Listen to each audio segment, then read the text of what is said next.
What's up, guys? It's Silverseeker, and in today's video I want to talk to you about my 5 top reasons for buying slabbed coins. Additionally, guys, I also want to bring a little bit of numismatic perspective / dispel a few myths about slabbed coins as well. We'll do that at the end of the video. So let's not wait much longer, but before we get into it, guys, I do want to say if you like videos like this, make sure you like and subscribe, and then after the video, leave a comment down below and tell me what you think. Alright, guys, let's get into it. It is time to look at some slabs and talk about my top 5 reasons for buying these things.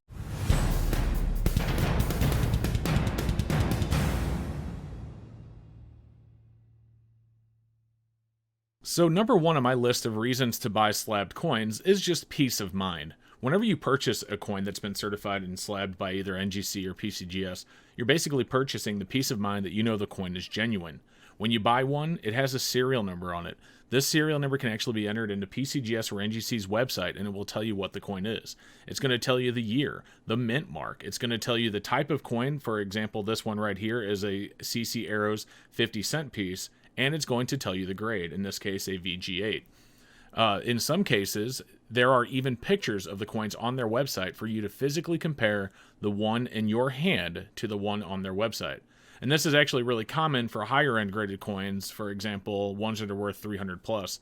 The truth is that a slabbed coin can be, and has been before, and will be again, faked.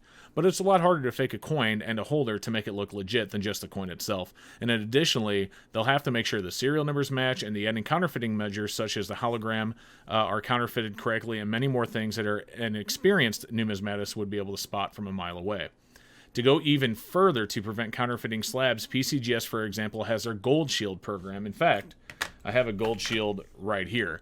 And PCGS's Gold Shield program, every time they Gold Shield a coin, they take an incredibly high-resolution image of the coin and they put that coin on their website so you can actually view the coin itself and compare it against the one that's in your hand. This is really good for a fake slab, so if you have a very high-value coin, you can actually look at the image on their website and compare to what you have in your hand and make sure that all of the identifying marks, such as scratches, scrapes, nicks, things like that, are exactly where they're supposed to be. It's very hard to counterfeit everything about a coin, especially when you have a very high resolution image of it. So this one right here is actually a PCGS Gold Shield. You can actually go over to PCGS's website, type in this serial number right here. You'll be able to pull up a high resolution image of this coin and make sure that everything is legit and that it matches what's actually here in the slab.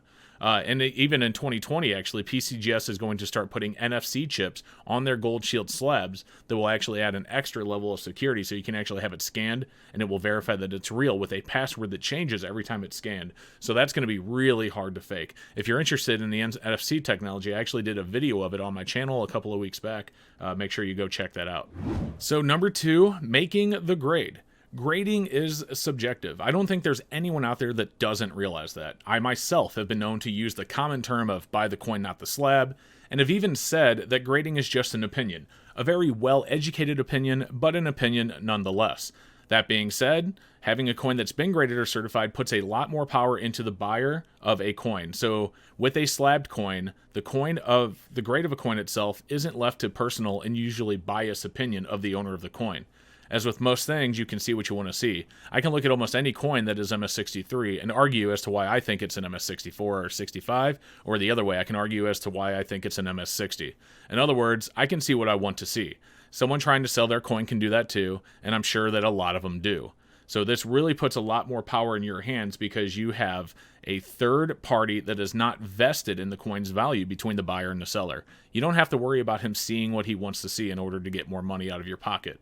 And this works really well for when you're selling your own coins too. If you have a coin you take to sell to a coin shop, you're less likely to have to deal with a situation where a coin dealer tries to buy your MS65 Morgan silver dollar as just an MS60 or worse, a lightly circulated AU.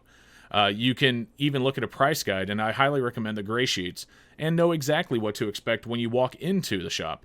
Of course, they'll have to buy it for less than the value because they're a business and they're there to make a profit, but you don't have to worry about getting taken advantage of by them undergrading your coin and paying you way less than what it's truly worth. And number 3, the details. Slabbed coins often contain specific details about a coin and its condition, such as if the coin has been cleaned, whizzed, damaged, scratched, etc., such as this one right here. As you can see, it is clean. It can also point out positives, such as to confirm a variety. For example, this one right here is graded as a PCGS F15, small letters, and with the 1858, there's a small and a large letter variety. It can also point out things like double dyes, planchet errors, such as detached lamination, and things like that.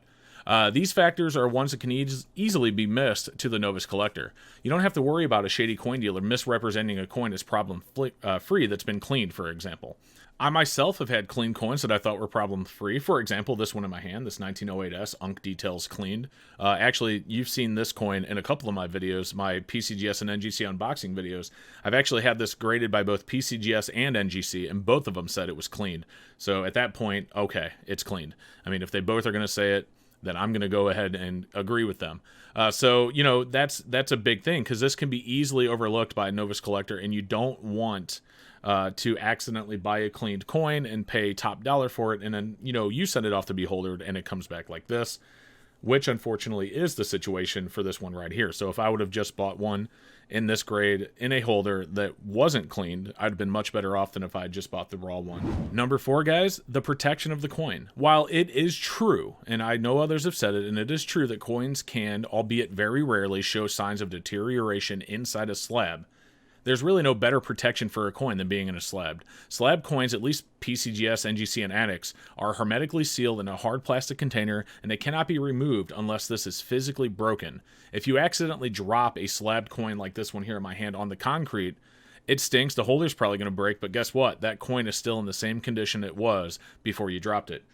This is a piece of palladium. If you drop this on concrete, without it being in a slab like this, chances are it is no longer going to be a PF70 Ultra Cameo. So you definitely like having them in slabs just for the reason that they are protected in a slab. You can't say the same for, flips, 2x2s, and things like that. You just can't do it. You can even stack them on other slabs. You don't have to worry about the coin scratching each other. You can let others hold it and touch it with their fingers. You don't have to worry about their finger oils getting all over the coin and taking, away from the tarnish or from the finish. I personally feel much more comfortable having my coins in a slab than raw ones. And, it's for people that say, but I can't touch my coin. You're right. But really, would you want to? Even if you wear gloves, like I said, you could drop these. You don't want to drop a raw coin like this. It's not a good feeling. I've done it before, trust me. If I drop this slab, I'm not going to be happy that I possibly broke the slab, but I am going to be happy that I can send it back to NGC and they'll reholder it for me, and it's still going to be a PF70 Ultra Cameo.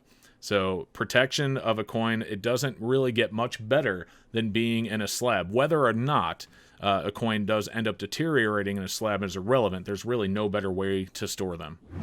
Number 5, for investment. Now, look, a coin is a coin, and I know that. Being in a slab isn't going to change what the coin is or what the coin isn't. Like I said earlier, I use the phrase all the time, buy the coin, not the holder. That said, it is easier, way easier, to sell a coin for its maximum value if it's graded and in a slab. And additionally, this holds especially true for higher grade coins because graded coins bring more in auction. If you decide to sell your coins in an auction, let's say eBay for example, bidders are more likely to be more confident in bidding on a coin that has been certified. Bidder confidence is huge in a coin auction. More confident bidders means more overall bidders, which is really good for the final selling price of your coin. And for that reason alone, it does make buying graded coins a better investment. It just does. I mean, yes, a coin is a coin, and yes, it's not going to change what it is just because it's in the slab. But the confidence of the buyer on the other end is going to be sky high compared to just being a raw one, especially on eBay. You see videos all the time about fake eBay coins and things like that when it's in a holder like this, or especially when it's in like a gold shield holder where they can go online, they can look up the serial number and compare it. They are going to be way more confident in purchasing your coin.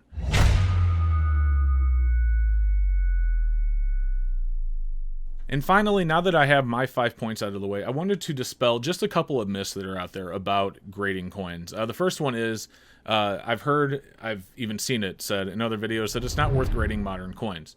That's really only a half-truth. Yes, most modern coins are not worth grading, and to the everyday collector, that's especially true. The cost of grading a coin can be really, really high, and a lot of modern coins just aren't worth it. That being said, there are instances where it is worth it if done correctly. For example, no one in their right mind would send in a single 2020 uncirculated Silver Eagle to get graded. By the time you pay the grading fees and shipping, you've spent about 3 times what the coin is worth. Even if you get back a 70, you lost money. But you're going to say to me, Seeker, there's so many graded Silver Eagles out there. Why is that if it's not worth grading them? Well, there's what's called bulk submission rates. Companies can send in, like, for example, with Silver Eagles, they can send in entire monster boxes of Silver Eagles and get them graded for as little as $4 a coin. You can even use your own shipping for the return, so you can get a better price. So, for example, let's say you have a UPS account and your rates are already predetermined by a deal you have with UPS. You can give NGC your UPS number. They will ship it back with your UPS number, and, you know, you don't have to worry about their shipping fees. And, you know, another one can be said for, you know, let's skip to the 2019 W quarters, for example. My friend ECP, East Coast Prospecting, I'll have a link to his channel below. He gets his W minute quarters graded at bulk. I believe he said he pays $4 or maybe $5 a piece, and then he turns around and sells the higher grades on eBay for a significant profit. He's gotten as much as $600 for an MS68 W quarter. Try getting that for a raw one. It's just not going to happen. You put your raw ones on there and you get $15 and you're happy with it. But you put an MS68 on there, ding, ding, ding, $600. Good for him. And that's great because, again, you have confident buyers knowing that this coin has been graded by a third-party grading company that isn't vested in what your coin's value is. They're not vested in if it's a 66 or a 67 or a 68. They're not vested in whether you give $200 for it or $400. They're a third-party grading company that has no vested interest in your coin. So they are confident seeing that it's a 68, that it's been looked at by a company that says, yes, this is in fact a beautiful MS68, and they're much more willing to pay the $600 for it. So that's great, and that's one of the main reasons I think getting modern coins graded can definitely be worthwhile, especially if you use the bulk rates. Now, again, I wouldn't take one 2019 W quarter and send it off to PCGS. You're going to pay $18 plus the $10 for the processing fee plus shipping both ways. It's not worth it. But if you send them in bulk, you get them at bulk rates, like ECP does with the W quarters, and boom, you know, it definitely, absolutely could be worth it. And then the final one I want to cover, guys, is I hear this all the time, and I'll be honest, I've said it before too. I've thought it before too. You know, they say big companies have a better chance at getting good grades. Like I said, I've thought it before too, but I've graded hundreds of coins over the years, and I found it's just really not that true. Sure, I've gotten coins back that I felt were undergraded, but again, coin grading is all subjective. Like I noted earlier, people tend to see what they want to see. I've gotten many coins back that have also come back higher than what I thought they would. I'm not perfect, and neither are the graders at NGC or PCGS, but their grading standards come with years of training, and in some cases, decades of experience. Not just anybody can walk into PCGS or NGC and become a coin grader. Like I said, it takes a lot of years of practice. They probably go through tests to be able to do that. And the reason I'm showing you both of these is just as proof. Both of these are coins that I personally sent off to be graded. The 2011 P Silver Eagle, this came out of the 5-piece set. My 2018 W Palladium Eagle. You also saw me unbox my 2019 S Enhanced Reverse Proof Silver Eagle, which also came back at PF70. I actually had a comment on the video before I sent that off asking why would I send it off? At best, you're going to get a 69. They only give the 70 grades to big companies. Clearly, that's not true. As you can see, I had this graded. I had this graded. I even did this in an unboxing video on my channel. You can take a look at that if you wanted to, as well as the 19S and other ones that have came back fantastic, even in better grades than I thought they were going to come back. So while I've been upset about some grades that have come back and be like, man, I really think that's undergraded, and then I'm telling myself, well, if I were like, you know, so-and-so company that has 1 million coins graded a year, I'm sure I could have got this. I just, you know, the more I look at it, the more I think about it, the more that's just not true. Now, I know that there are topics in this video that I didn't cover, so please make sure you leave your questions down below or any comments, and I'll try and answer them as best as I can. I do appreciate you watching the video. Thank you so very much for supporting the channel. And if you haven't done so yet, make sure you subscribe. We will see you in the next one. What's up, guys? Thank you so much for watching the video. I do hope that you enjoyed it. Above me, you can click and subscribe if you haven't done so yet. Up here, you can check out some of my other videos. And then over here, guys, there's a huge shout out to all of my silver, gold, and platinum channel members. Thank you so much for watching, and we hope to see you in the next one.